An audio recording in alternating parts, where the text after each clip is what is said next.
que je suis le porte-parole du PNR sur ce projet spécifique dont je vais vous parler, qui est l'aménagement de la plaine agricole de Courrance. En fait, donc moi je suis paysagiste, donc je viens plutôt du monde de l'arbre, et pour faire le lien avec ce que vient de dire Hélène Gross, en fait, j'ai travaillé pendant des années sur la restauration de milieux dégradés, la végétalisation notamment d'infrastructures linéaires pour le TGV notamment. Donc je travaillais pour Réseau Ferré de France, et la question était dans les années 2000 comment restaurer des milieux dégradés avec le végétal. Et donc j'ai travaillé beaucoup avec des organismes de recherche comme l'INRA de Nancy et le CEMAGREB de Clermont-Ferrand notamment, pour tester des systèmes linéaires de semis de ligneux. Donc en fait, ces espaces très dégradés, c'était pas évident de faire pousser du végétal dessus. Initialement, c'était beaucoup des espaces agricoles qui avaient été donc dégradés par les gros chantiers d'infrastructures. Je me suis rendu compte que en fait, déjà, l'espace agricole en tant que tel avait subi des fortes dégradations. En fait, les problématiques qu'on trouvait dans certaines zones agricoles, avec ou sans gros chantier de BTP, c'était aussi des questions sur la manière dont on pouvait redonner une valeur écologique à ces milieux. Donc, dans mon parcours, j'ai été amenée à développer donc un site expérimental sur la commune de Clé-Souilly en Seine-et-Marne, donc un site de 35 hectares d'infrastructures écologiques avec des systèmes de haies et de bandes boisées semées et ou plantées. Et progressivement, en fait, ce site est devenu un site de gestion agroforestière, c'est-à-dire que les pratiques agricoles et de production sont venues compléter les premières ambitions qui étaient des ambitions purement écologiques et environnementales. Donc je ne vais pas parler de ce projet-là précisément, mais c'est ce projet-là qui a alimenté en fait tout le travail que j'ai pu mener par ailleurs. Donc en fait, mon activité de double active, en fait, de paysagiste et d'agricultrice, m'ont permis de rencontrer un certain nombre de mes voisins agriculteurs, un certain nombre d'autres agriculteurs au niveau régional, et la nécessité s'est fait sentir de créer une association régionale de développement de l'agroforesterie et des sols vivants. Voilà. Donc, quelle était notre ambition? C'était par rapport à des sols dégradés, comment réarbrer les paysages et pourquoi faire, et qui finançait quoi, comment est-ce qu'on pouvait imaginer travailler avec ces agriculteurs qui étaient motivés pour réimplanter des arbres dans leur agrosystème, trouver le meilleur moyen de le faire. Donc, au niveau régional, il y a un certain nombre de dynamiques aujourd'hui qui existent. Donc, l'association Agrophile accompagne ces dynamiques d'un point de vue technique. Et dans ce cadre-là, on a été amené donc à travailler sur le projet de la plaine agricole de Courrance, donc qui est situé entre deux massifs boisés, donc le massif de Fontainebleau et le bois de Turel. Ces deux massifs boisés intègrent une trame verte et bleue à grande échelle. Quand on s'intéresse à une emprise agricole de cette envergure, c'est-à-dire pas loin de 500 hectares, donc pris en fait entre deux massifs boisés, on commence à atteindre un projet qui est un petit projet de territoire. Le fait de travailler avec le PNR du Gâtinais nous a permis de trouver les moyens de financement de ce projet de réarbrement, puisque en fait, au moment où la volonté de la SCEA de Manchal, qui est donc le porteur de projet, voulait donc réimplanter des arbres, il n'y avait pas forcément de mesures de financement disponibles via les mesures PAC notamment. Donc le PNR est devenu la structure principale pour financer ce projet. Aujourd'hui, grâce au PNR, en fait, on travaille avec d'autres agriculteurs qui sont situés sur la même petite vallée qui s'appelle la vallée de l'École, donc qui est en fait une trame bleue qui accueille du coup différents projets agroécologiques. Donc celui-ci a été le premier dans le secteur, donc c'est en ce sens un projet pilote. Pourquoi est-ce que les porteurs de projets ont souhaité s'intéresser à la question de la réintroduction des arbres? parce que les pratiques agricoles qui opéraient sur ce territoire depuis déjà plusieurs dizaines d'années avaient absolument été très agressifs en fait sur le sol, et donc on a eu un état agronomique qui était désastreux, et donc une productivité en chute libre, et des vraies questions de l'économie en fait de cette plaine agricole. Donc les porteurs de projets ont considéré l'agroforesterie comme une solution possible, mais également la conservation des sols, donc tout ce qui était le non-travail du sol pour arrêter ces érosions qui étaient à l'œuvre, et donc pouvoir couvrir les sols en permanence et réintroduire des arbres. Aujourd'hui, ce domaine est en conversion bio. Donc la vraie gageure, c'est de passer de la conservation des sols à l'agriculture bio. Donc on est en pleine phase de développement et de questionnement technique. Notamment, là, on a fait une expérience pour réintroduire de l'élevage dans cette plaine pour pâturer les couverts végétaux. En fait, la solution, probablement, c'est pour arriver à faire cette combinaison agriculture biologique de conservation, c'est certainement la réintroduction de l'élevage. Et là encore, ça suppose de travailler sur les filières et qui fait quoi. C'est-à-dire que les céréaliers ne sont pas forcément éleveurs. Donc, comment on travaille avec cette compétence nouvelle. En l'occurrence, là, on a fait venir des bergers sans terre, donc qui cherchaient où hiverner pour les périodes en fait difficiles pour nourrir les troupeaux. Donc c'est des troupeaux qui sont toujours à l'air libre et qui pour le coup pâturent des couverts qui sont très riches en nutriments et qui ne sont pas forcément des prairies pour le coup. Donc ça permet de valoriser la biomasse produite sur la ferme qui aujourd'hui était de la biomasse non récoltée, tous ces couverts. Donc le principe de ce projet agroforestier, c'était à la fois de travailler sur la valorisation des infrastructures ligneuses existantes. Donc il y avait déjà eu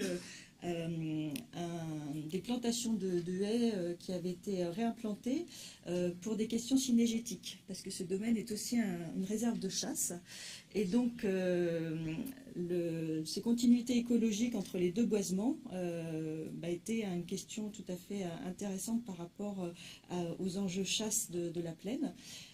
Donc, ces haies qui avaient été plantées il y a donc moins d'une dizaine d'années, avait été planté avec des techniques pas du tout écologiques pour le coup, dans le sens où c'était du paillage plastique qui avait été implanté et des gaines plastiques pour protéger les arbres, qui aujourd'hui étranglaient les arbres. Enfin, on avait vraiment c'est pas le tout de planter des arbres, mais il faut savoir comment on les plante et puis quelle gestion on en fait par la suite. Donc là, il y avait un vrai problème de gestion, une fonctionnalité cinégétique plus ou moins incontestable.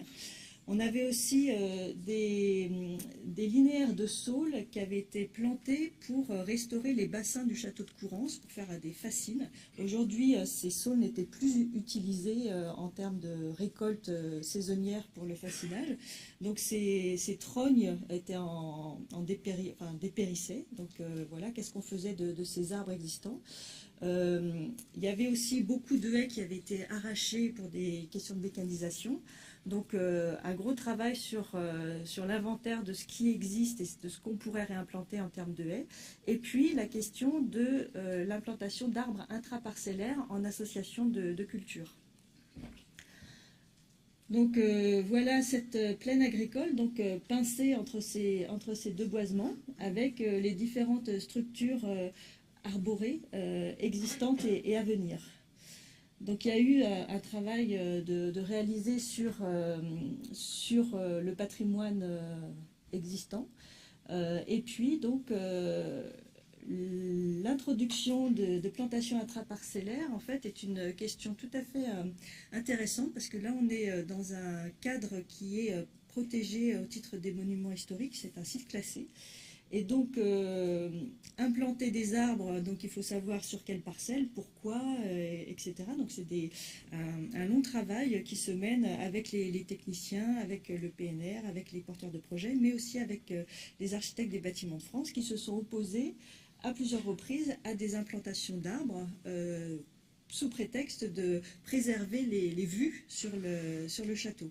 sur les châteaux d'ailleurs, il y en a 2. Donc ça a été assez étonnant de voir comment les enjeux en fait, écologiques et environnementaux peuvent ne pas forcément rencontrer les enjeux de paysage, puisque là c'était la question de préservation des paysages. Donc à titre d'exemple, on a l'autoroute qui passe sur cette partie de plaine, et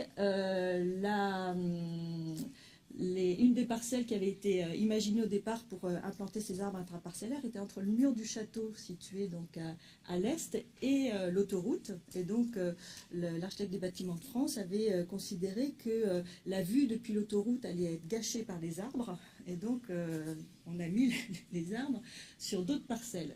Ce qui est vraiment une question intéressante en termes de paysage, puisque maintenant le paysage se perçoit depuis l'autoroute principalement.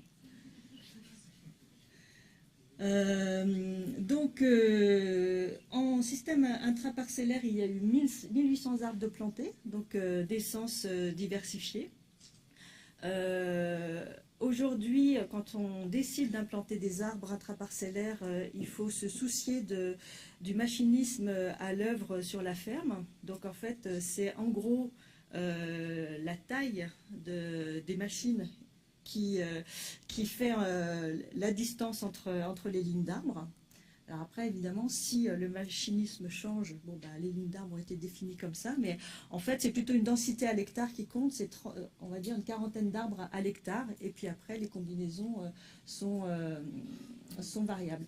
Je ne vais pas détailler toute la liste des essences qu'on a plantées, mais c'est vrai qu'il y a des questions liées au changement climatique qui font que le choix des essences doit aussi être imaginé, puisque c'est des productions qui sont envisagées à long terme. Hein. On va récolter ces arbres qui sont plantés pour faire du bois d'œuvre, donc dont la gestion va être en sorte que ce soit tous des arbres d'avenir. Donc ces 1800 arbres sont censés être tous récoltés à terme pour faire du bois d'œuvre. On a misé sur une diversité, donc voilà, sur la quantité, on pense qu'il y aura quand même de quoi récolter. Voilà le paysage créé juste après la plantation, donc en lien avec, disons, en contrefort des boisements existants. Là, je vais passer vite, mais on a fait donc tout un système de restauration des haies existantes. Donc, en fait, toutes les haies qui avaient été plantées sur du paillage plastique et de la gaine de protection, on a enlevé tous les plastiques, enlevé les gaines, tout recépé. Et on a également retaillé les saules têtards pour en faire en fait une mise en défend des haies qu'on avait recépées.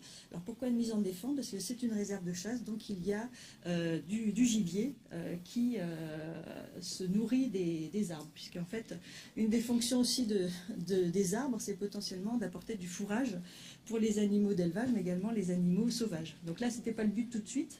L'idée, c'était quand même d'arriver à faire pousser les arbres. Donc là, on a un petit récapitulatif du coût de ce projet, qui a été financé pour partie, donc 80%, par le PNR. Donc c'est un projet relativement cher, c'est-à-dire que les exploitations agricoles ne peuvent pas se permettre d'investir dans de telles sommes si c'est pour des récoltes aussi différées dans le temps. Donc la question se pose pour les arbres censés être du bois d'avenir et du bois d'œuvre. Elle se pose différemment quand c'est des arbres productifs qui sont aussi récoltés pour des fruits ou de la biomasse. Mais en tout cas, il y a un véritable besoin d'aide pour l'implantation, le réarbrement de ces structures, donc savoir qui paye quoi. En Ile-de-France, la mesure d'aide PAC 8.2 n'était pas ouverte l'année dernière. Donc on a eu des aides grâce à l'agence de l'eau qui soutient aussi notre association, puisque l'agence de l'eau est principalement intéressée à la qualité des eaux et à la gestion des systèmes agricoles sur le bassin versant. Donc l'installation d'arbres, de haies et de couverture des sols est un enjeu qui impacte directement la qualité des eaux. Donc chaque projet aujourd'hui qu'on suit est étudié au cas par cas, tant pour le financement que pour les partenariats qui sont menés avec les collectivités et les acteurs locaux.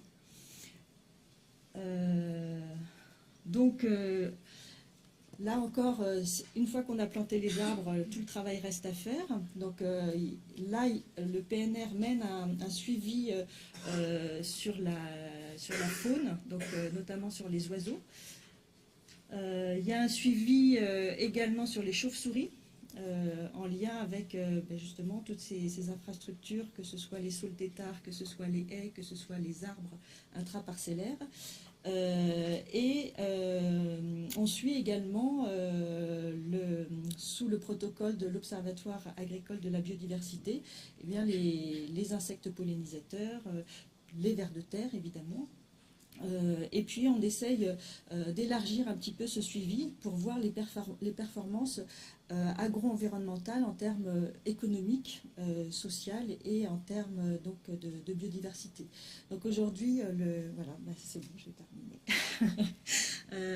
Donc voilà, je pense que c'est vraiment important de savoir que le fait d'implanter des arbres ne suffit pas. C'est vraiment du coup des projets qui s'inscrivent dans un temps long. Savoir pourquoi on le fait, quelle gestion on va mettre derrière, et puis comment faire en sorte que ça rentre dans une économie agricole et non pas des contraintes environnementales comme souvent c'était perçu initialement. Je vous remercie.